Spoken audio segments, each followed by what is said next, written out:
name is Divya Sasidharan. I am a web developer. I work at the Night Lab, which is a media and innovation lab that's associated with Northwestern University. We're going to be talking about the problem of how browsers currently render state. Then we're going to dive into how browsers actually render and how that works. Then we'll talk about virtual DOM, which is the meat and potatoes of this talk, and why virtual DOM is a compelling way of how we can render state on the browser. So the problem of how browsers render state. So I'd like to start with an analogy using emoji. So imagine if you spilt coffee on your pants. Would you just change out of your pants, or would you change out of your entire outfit? Wait, did someone say change out of your entire outfit? You gotta coordinate. What was that? You gotta coordinate. Sure. But for this specific example, we're just gonna change out of our pants. And we're gonna assume we have like multiple like versions of that pants or whatever, it's 1.5 or whatever. And so if we take that example and we adapt it to the browser also has two options when it comes to rendering. It can refresh the entire page, which is what happened, like long in the past when updates happen, or we can just refresh parts of the page and update pieces that need changes.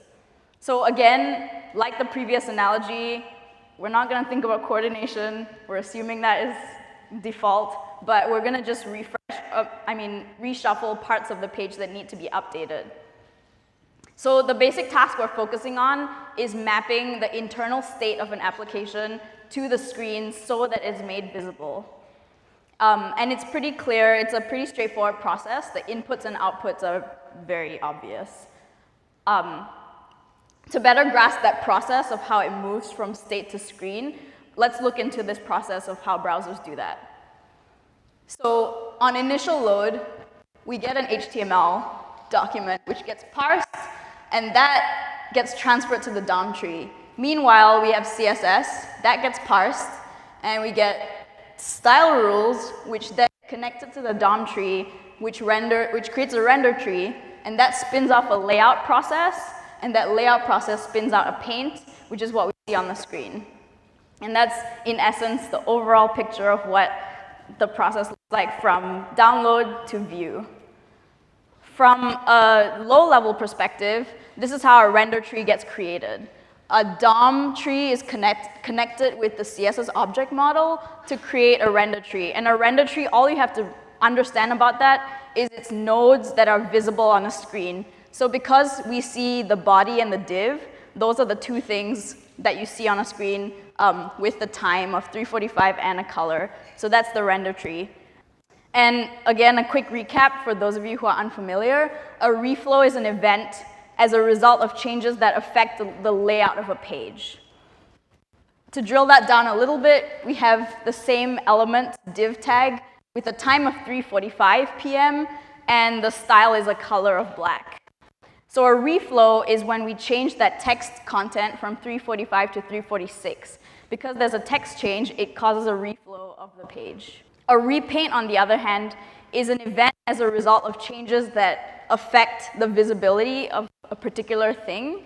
So here we have the same example, but if we change the color from black to red, that causes a reflow and not a repaint. Anything that touches the render tree can spin off a repaint and a reflow. And as many of us are acutely aware of, this is a commonly notorious performance bottleneck.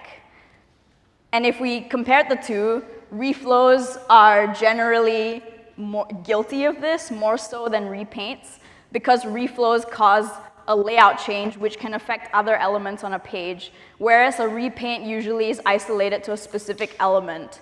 So I want you to think in that context as we move through this talk. So to nail that down in a concrete example, we are using that very, very popular time example where we're displaying a ticking clock on a page. So we have a span element with a class of clock, and in a set interval loop, we're just writing directly to that DOM element. And this is like very vanilla JavaScript. We're not even using jQuery.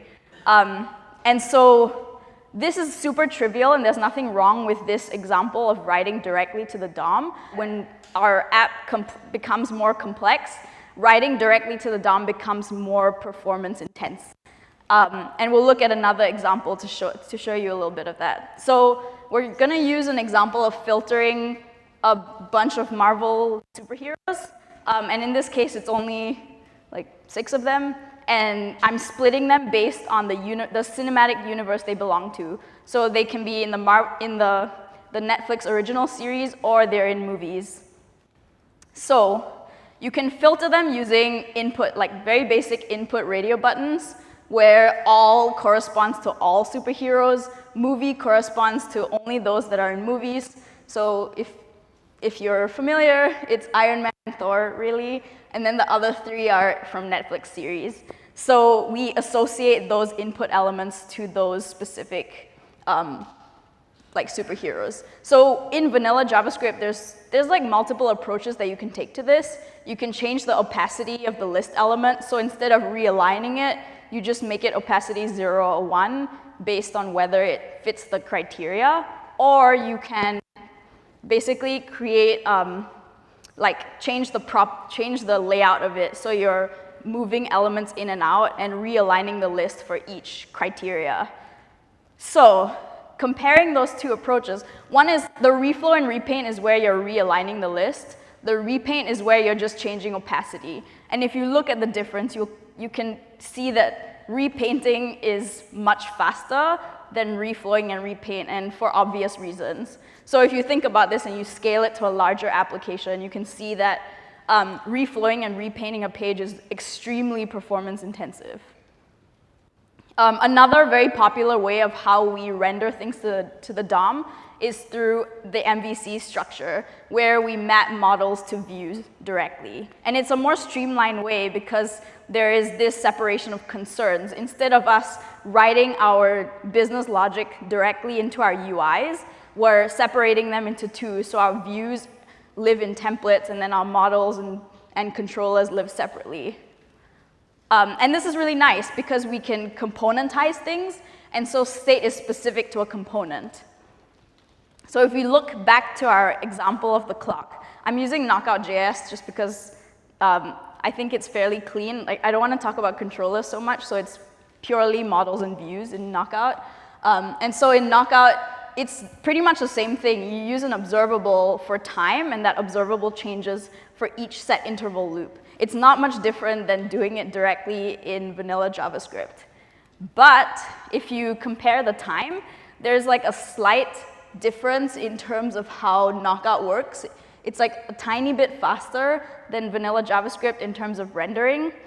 And if we use that same filtering example, you see that there's a huge difference between Knockout and vanilla JavaScript in terms of filtering.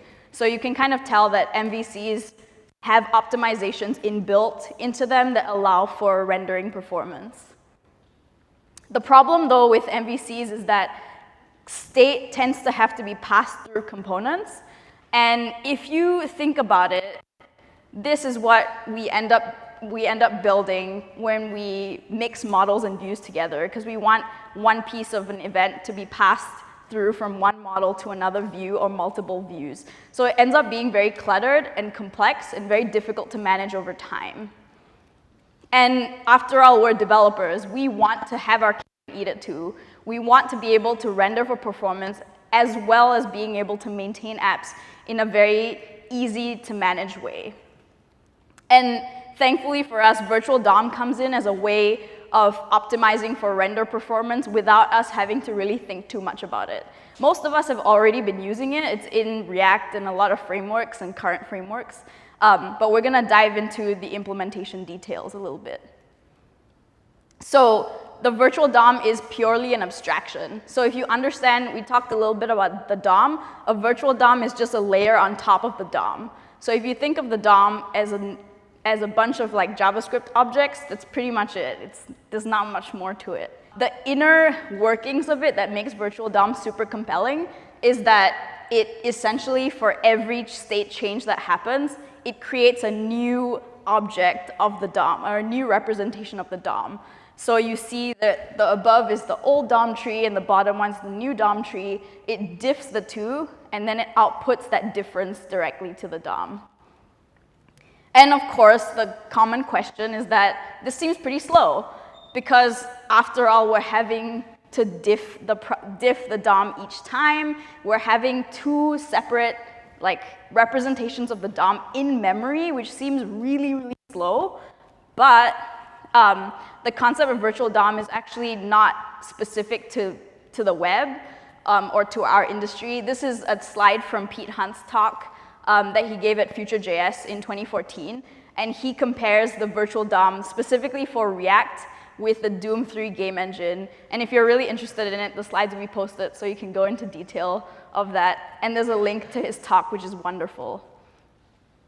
If you're still not convinced, and if that wasn't enough, let's go into detail and look at some numbers.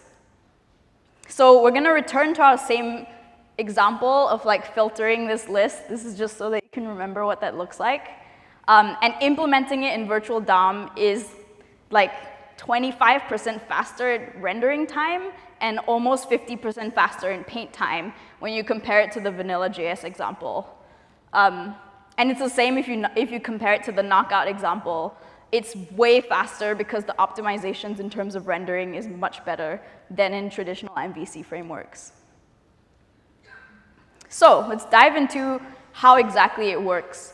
So for this specific example, or for this explanation of virtual DOM, I'm using Matt Esch's library. If you're familiar, it's a very vanilla virtual DOM example. And so using that, I hope that you can get a sense of the different stages that virtual DOM goes through to do that diffing and rendering.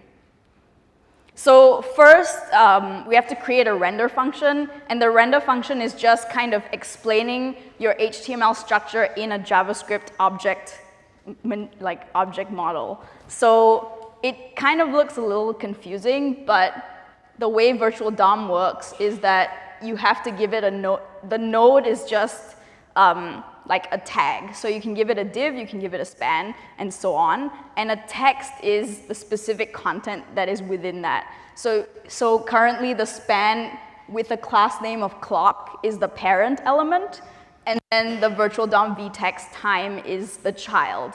Because every time when you think about it, even though we tend to think in tags, content is also technically part of that object model, or it's a child of the tag that it's in. So that's what creates the structure of it. So you call render with the time, and that creates a virtual object, essentially. And unfortunately, you can't append this directly to the DOM. So the next step is to create that or convert that JavaScript object to a bunch of nodes that you can then append to a DOM. And so we append it to the document.body, and then we successfully have time, which is 12:45 p.m. And what is missing here is that it's static. So it doesn't work now because there's no loop. It's not updating. So let's change that. So we're going to use set interval again. And this time we're going to pass it in a new date. So the set interval updates for every 1,000 milliseconds. And so we pass in that new date. And then we create a new virtual tree, so a new JavaScript object. And then we patch that difference, calling virtual-dom.diff, which does that specific diff. And then we write that patch directly to, so a root node is basically it patches it directly to the DOM. And then you have to update the virtual tree, because if you don't update the virtual tree, it won't update as updates happen, if that makes sense. Cool. So the main concept in virtual DOM that makes it super compelling is the diff. And a diff is just comparing a previous version of a tree to the current version of the tree, and it identifies changes between the two. So it kind of looks like this. You have an old tree and a new tree, and you're just doing a layer-by-layer comparison. So it compares nodes with nodes directly, and that's because most changes that happen in our web apps are very lateral. We change things at the same level and want them to be similar. So common DOM updates are appends, remove, and changing nodes. To append a node in virtual DOM, you would have an old tree and then a new tree, and as it does that lateral comparison, it notices that the first tree is 3 levels deep and the second tree is 4 levels deep. And because there is a discrepancy in the number of levels, it's able to append that change and patch that directly to the DOM. Removing a node is pretty much the same here, except there are 3 levels on each. So what virtual DOM does in addition is it checks the number of children at every level. So the first level has 1 child each, second level 2 children, third level there's 2 and 1. So that discrepancy again gets patched directly to the DOM. Changing a node is slightly different. In this specific example, those 2 use cases are covered. So the additional step that virtual DOM does is a type check. So it checks for type for every node. So here, on the third level, the second most node, the type changed. And because of that, it's able to identify that property and update that property appropriately. All of these examples I explained were fairly trivial, if you didn't notice. They all happened in order. They were all at the bottom of the tree. So this is like, it's nice to think about, but at the same time, it's in a naive implementation. I mean, there are times where we want to update things in the middle of the tree. It's not always at the bottom. So how does virtual DOM do that? So we have, let's say, we'll go back to our superheroes example with a slight difference. Here we have just Marvel Netflix original series, and we forgot Iron Fist's image. It wasn't that good, but so the P tag is there, but the image tag is not. So we noticed that, and we need to change that appropriately. So if you look at it from a DOM tree perspective, there is a huge difference, except for the fact that if it does that level by level comparison that I mentioned earlier, that P will not match that image, and that blank will not match that P, which means that virtual DOM will just update that all of the children, which we don't want because that's not optimized. We don't, especially if you think about a deeply nested tree, and if you update a property or if you update one node in it and it doesn't match level by level, that's a lot of children and a lot of reflows and repaints that are happening. So thankfully, virtual DOM has this concept of keys, and keys are just a way that you can kind of pass in extra information to the nodes that you give it, and that gives it specificity. So while it does a level by level comparison, it also remembers and is able to match keys with keys. In some sense, the MatEsh version of virtual DOM, you don't have to pass in keys per se, because it has like an ID comparison internally. But if you want it to be more explicit, you could easily pass these in. And so when it does that tree comparison, it just is able to identify that image was added, and it won't even touch that paragraph element. So with all of this, I hope virtual DOM is pretty compelling, but there's like additional things that I'd like to cover so that you'll have an understanding of why it's pretty awesome. So virtual DOM is state manager agnostic. What I mean by that is it's purely for rendering. So in a sense, we use set interval in all of our examples, but you can use object.observe, you can use observables in MobX or Redux, you can use Ajax. The most popular that React uses actually is request animation frame. Instead of updating for every state change, it updates at certain points, so it batches it appropriately. But you as a developer can make that decision if you use virtual DOM like in its vanilla version. It's also browser independent, which is pretty great because our endpoints are not necessarily always the same browser. And also we can port it to various endpoints. So if we want to write a native application that has the same content as our web application, that works with virtual DOM. It also works if our endpoint, we want to use web workers. It works pretty well for that, because after all, it's just a bunch of JavaScript objects. For those of us who work with the front end, we're all familiar with how difficult it is to test front end, because we'll have to use Phantom.js and Selenium, and then maybe some virtual diffing to see what changed when we make a new deploy. But because virtual DOM is a bunch of JavaScript objects, we can just do type checks, and we can do equality checks super easily to see where things changed and whether things render the way that we expect them to render. So I hope with all of these, virtual DOM is a very compelling option to you, and that you'll use it in your future applications. Thank you.